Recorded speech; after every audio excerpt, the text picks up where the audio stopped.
안녕하세요. 보단파파입니다. 오늘은 제가 관심 갖고 있는 종목군인 기판 관련주 9종목에 대해서 기본적인 재무 분석과 차트 흐름 분석 등을 통해서 어떤 종목의 흐름이 좋은지 그리고 나쁜지에 대해서 분석해보는 시간 갖도록 하겠습니다. 영상 보시기 전에 좋아요와 구독 부탁드리고 빠르게 보시고 싶으신 분들께는 1.5배로 보시는 것을 추천드립니다. 그럼 시작하겠습니다. 이 화면은 캡처해두고 보시기를 추천드립니다. 시가총액부터 52주 최고가, 현재가, 신용 잔고, 부채 비율, 그리고 매출액과 영업이익을 정리해 두었습니다. 가장 먼저 시가총액이 가장 큰 삼성전기입니다. 삼성전기는 52주 최고가 대비해서 27%나 하락한 상태이고요. 매출액은 지속적으로 상승을 하고 있고 올해 1분기도 실적이 매우 좋았던 종목 중에 하나입니다. 삼성전기에 대한 자세한 종목 분석은 지난 영상을 참고해 주시면 큰 도움이 되실 거라고 생각합니다. 그럼 차트 흐름을 보겠습니다. 큰 거래량이 실린 구간이 크게 많지는 않습니다. 그래서 이 구간들을 본다면 어떤 큰 매도 신호를 보여준 그런 타임은 없다고 보여집니다. 그리고 가장 최근에도 이제 지수가 크게 하락하는 거에 비해서 전저점을 크게 이탈하지 않는 지지선을 구축하고 있는 것을 알 수 있습니다. 그러니까 삼성전기는 전체적인 흐름은 하방을 향하고 있긴 하지만 그래도 어떠한 특별한 수급에 의한 매도 신호는 보이지 않는다라고 보여집니다. 두 번째 LG이노텍입니다. LG이노텍은 FCBGA가 메인 사업은 아니지만 지속적으로 향후 먹거리로 실제 투자를 집행하고 있기 때문에 제가 종목군에 추가를 했습니다. 그 부분 참고하셔서 보시면 될 것 같고 LG이노텍도 이전에 종목 분석 영상을 보시면 큰 도움 되실 겁니다. 그럼 차트 흐름을 보겠습니다. 크게 큰 이제 거래량을 보인 구간이 이노텍은 삼성전기보다도 훨씬 적습니다. 그리고 그 큰 거래량을 실은 날들을 보면 어떠한 큰 엄청난 매도 신호나 어떤 그런 특이한 수급이 보이지는 않습니다. 1월 중순 정도에 나왔던 이 큰 흐름이 가장 좋았던 흐름이었고요. 지속적으로 상방을 향하고 있는 흐름을 보실 수 있습니다. 최근에는 거래량이 많이 줄어든 상태이니까 어찌 보면 해석하지 않는다면은 주가는 크게 어느 정도 지지를 하고 있다라고 보여지고 있습니다. 그리고 자세히 보시면 이 종목은 최근에도 외국인의 수급이 굉장히 좋은 상태입니다. 그래서 긍정적으로 보시면 좋을 것 같습니다. 세 번째 대덕전자입니다. 대덕전자는 매출액은 지속적으로 상승할 것으로 보이는데 1분기는 약간 기대치에 못 미치는 그런 부분을 나타내고 있습니다. 그리고 대덕전자도 최근 6개월 동안 어마어마한 주가 상승을 보여주고 있는 종목입니다. 지속적으로 매수 신호가 나왔던 종목이기 때문에 지속적으로 긍정적인 부분이었습니다. 근데 최근에 장대 음봉을 보여주면서 크게 하락을 했고요. 6월 두 번째 거래일 날 그리고 오늘도 큰 거래량은 아니지만 긴 장대 음봉을 보여줬습니다. 명확한 매도 신호는 아니지만 6월 초에 거래량을 실으면서 나왔던 장대 음봉이 있었기 때문에 조금은 주의를 해야 되는 상황이라고 보여지고 만약에 이 이후에 다시 한번 조금 거래량을 실으면서 음봉이 길게 형성이 된다. 그러면 단기간으로는 매도 신호가 나온 것이니까 좀 조심스럽게 봐야 되는 시점이 아닐까 생각됩니다. 네 번째는 심택입니다. 심택은 매출액을 보시면 지속적으로 상승하고 있고 시가총액은 오히려 이전에 대덕전자에 비해서 적지만 매출은 훨씬 큰 그런 부분도 있습니다. 종목들 비교하실 때 시가총액과 매출액을 비교해 보시면 어떤 종목이 상대적으로 고평가인지 어느 종목이 상대적으로 저평가인지도 보실 수 있으니까 같이 보시면 좋을 것 같습니다. 이 종목 같은 경우는 큰 거래량을 실는 날이 크게 많지는 않습니다. 근데 요 날과 요 날은 매수 신호라고 보는 것이 맞다고 판단이 되고요. 그다음에 요 부분이 장대음봉이 있으니까 요 부분은 어찌 보면 하락의 신호탄 정도로 볼 수 있고, 그러니까 조심해야 되는 어떤 신호라고 보여지고요. 그다음에 6월 첫 번째 거래일과 두 번째 거래일에 있었던 이틀 연속에 거래량 실은 음봉이 두 번이 떨어졌습니다. 그렇다는 것은 명확한 매도 신호가 나왔다고 판단됩니다. 저였으면 이 첫 번째 신호에서 절반은 매도가 나갔을 것 같고요. 두 번째 요 신호 때 전량 매도를 나갔을 것 같습니다. 뭐 사후적인 거라고 보실 수도 있겠지만 기본적으로 거래량이 실은 어떤 그 날에 장대 음봉과 장대 양봉은 매수 신호와 매도 신호로 판단할 수 있고, 차트는 어떤 이 거래를 하는 사람들의 심리를 반영하는 부분이기 때문에 무시는 하면 안 된다고 생각을 합니다. 다섯 번째 BH입니다. BH는 뭐 최근엔 거래량이 찌글찌글 되고 있고요. 요날 3월 한 말 정도 되는 것 같은데 요때 엄청 거래량이 터진 날 이후로 지속적으로 상승 흐름이 나오고 있습니다.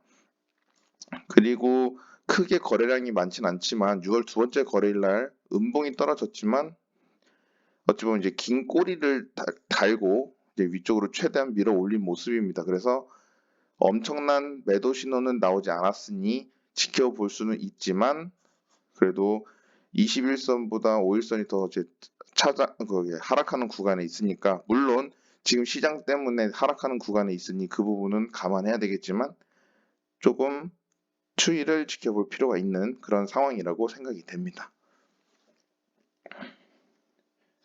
여섯 번째 코리아 서킷입니다. 코리아 서킷은 어찌 보면 지금까지 본 종목들 중에 어찌 보면 하락률이 가장 큰 종목이고요. 그래서 이제 많은 분들이 오히려 더 비중이 크실 거라고 생각이 들어서 좀 자세히 한번 봐보겠습니다. 거래량을 크게 실은 구간들이 좀 있었고요. 어찌 보면 요 3월 말까지 상승을 했지만 요 3월 29일 날 장대 음봉과 함께 거래량을 어마어마하게 실어줬습니다. 이날 매도 신호가 나왔다고 보는 게 맞을 것 같습니다. 그 이후에는 또 찌글찌글 됐죠. 그래서 뭐 그냥 오르락 내리락 하고 있다가 5월 중순쯤에 또 한번 거래량을 실으면서 장대 음봉은 아니지만 음봉이 나왔습니다. 그렇다는 것은 추가적으로 좋지 않은 신호가 될 수 있고요. 어찌 보면 저는 요 3월 29일 요 신호가 가장 강력했고 그 신호 때문에 지금까지도 지속적으로 흐름이 좋지 않구나라고 생각이 듭니다.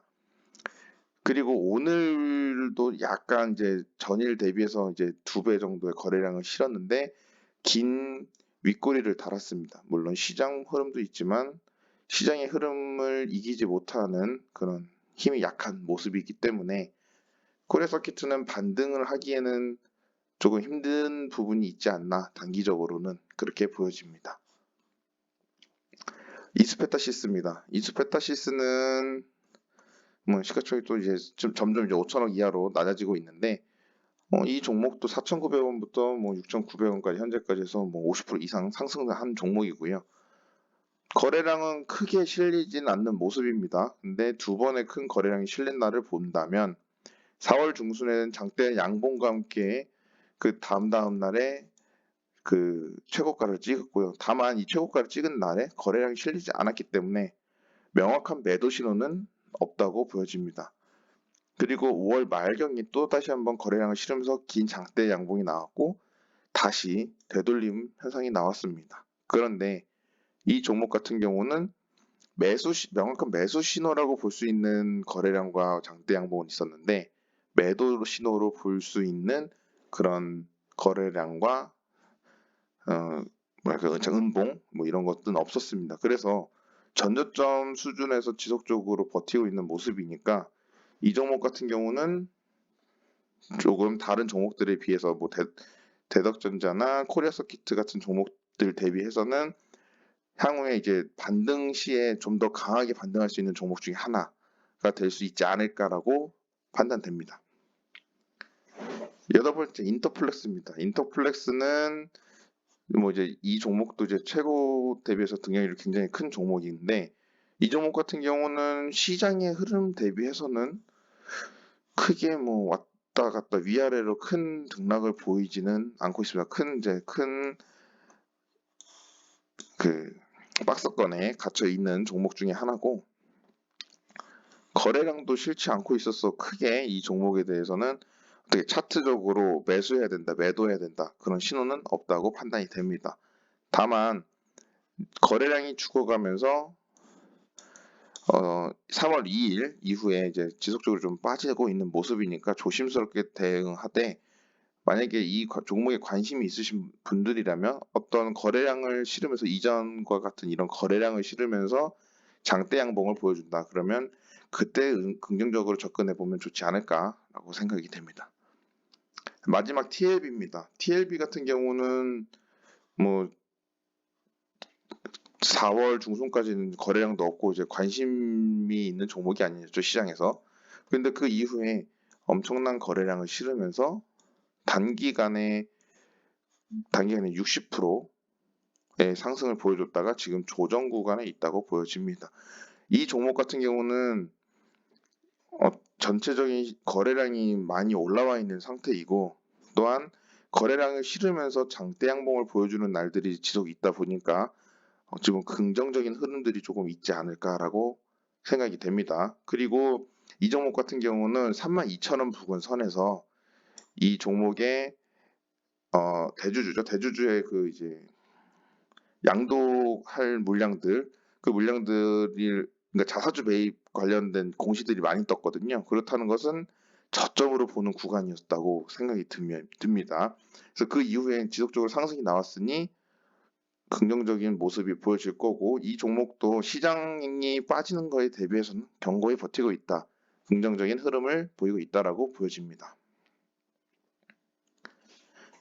오늘은 이렇게 9종목에 대해서 간단한 재무 분석과 그다음에 이제 차트 흐름을 좀 알아보았습니다. 제가 뭐 설명드리지 않은 어떤 용어들이나 이런 것들을 쓰면서 제 개인적으로 막 말을 했기 때문에 어느 부분은 좀 어려우실 수도 있고 어느 부분은 공감을 하시지 못할 수도 있습니다. 그러니까 제가 오늘 말씀드린 부분들은 그냥 개인적인 시각으로 본 흐름이니까 투자에 참고하는 정도로만 보시면 좋지 않을까 생각됩니다. 혹시 이 관련 종목들에 대한 관련되어 이제 뭐 문의하시고 싶으시거나 아니면 제 의견에 좀 반박하시거나 하고 싶은 내용들 있으시면 댓글로 남겨주시면 저 또한 수용도 하고 또 제 의견을 추가적으로 말씀드리도록 하겠습니다. 그럼 오늘 영상 여기서 마치겠습니다. 오늘도 시청해주셔서 감사합니다.